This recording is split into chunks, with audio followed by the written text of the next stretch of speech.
В 25 году я переехал в Питер, и этот год был больше про оборудование, как я его постоянно разбирал, собирал, разбирал и собирал при переезде в разные квартиры. И этот небольшой видеоблог посвящен именно этому, упущенному времени. Я в нем буду рассказывать про свои достижения и как я их добился, и делиться с вами небольшими секретами.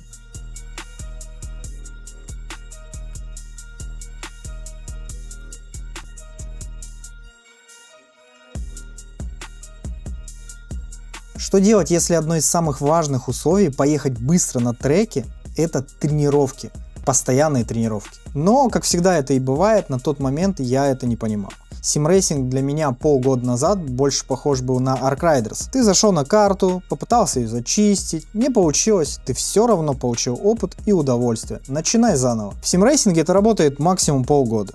Потом ты будешь просто кататься в ноль. И я думаю, в ответ на мои слова у тебя возникнет вопрос и сразу же ответ на него.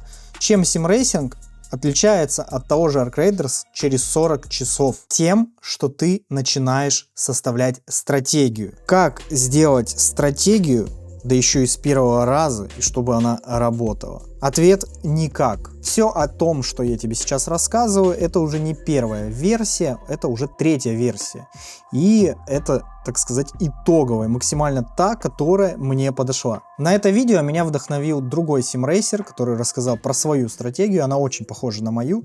И оригинал этого видео, а также его дубляж я выложу в своем телеграм-канале. Естественно, ссылку на него я оставлю в описании к этому видео. На момент составления стратегии я уже составил в голове у себя какую-то картинку, как мне удобно тренироваться и так далее. И поэтому и мне очень было легко резюмировать главные тезисы, которым следует следовать. Первое, что я отметил для себя, это, конечно же, время. Сколько я готов времени выделять на тренировки. Второе, это цели. Цели можешь ставить себе, как и я, нереальные, и потом они все равно у тебя откорректируются в какую-то либо сторону.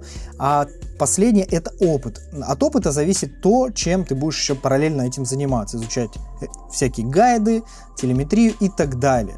Времени у меня было всего 1-2 часа в будни и до 2 часов в выходные, поэтому нужно распределить правильно. Опыт у меня больше 1000 часов в симуляторах, и цели это примерно 500 ай-рейтинга в сезон. Ну и, конечно же, стабильность и безопасность езды. Это важно.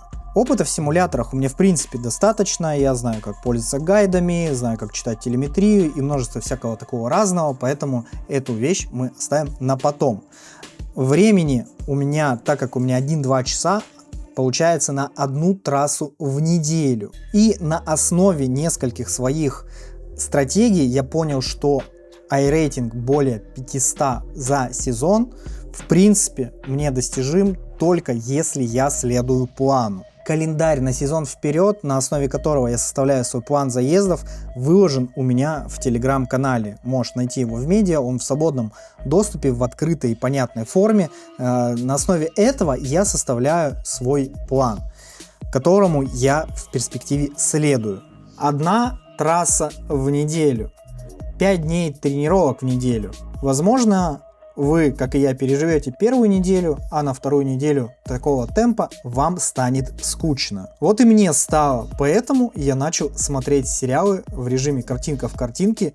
И знаете что? Благодаря этому я поехал более усидчиво, более стабильно и мог высиживать просто часами друг за другом, смотря серии, уже не замечал в моменте, как я просто машинально вхожу в поворот. Итак, всю неделю смотрю гайды и телеметрию, делаю работу над ошибками и опять катаюсь и смотрю сериал.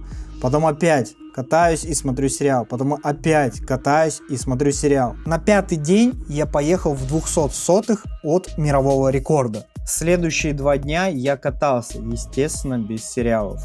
И результат был таким. Напомню, что это не первая версия моей стратегии, уже третья.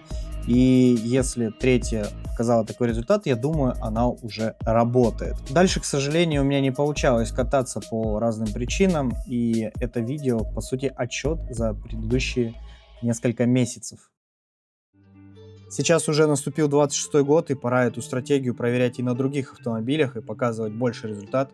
А если тебе понравилось это видео, можешь его поддержать своим комментарием, своей подпиской, своим лайком. Благодарен, потому что это позволяет каналу развиваться. Если тебе понравился такой формат отчетов, оставляй свой комментарий, пиши, что добавить. Все комментарии я читаю и на них отвечаю.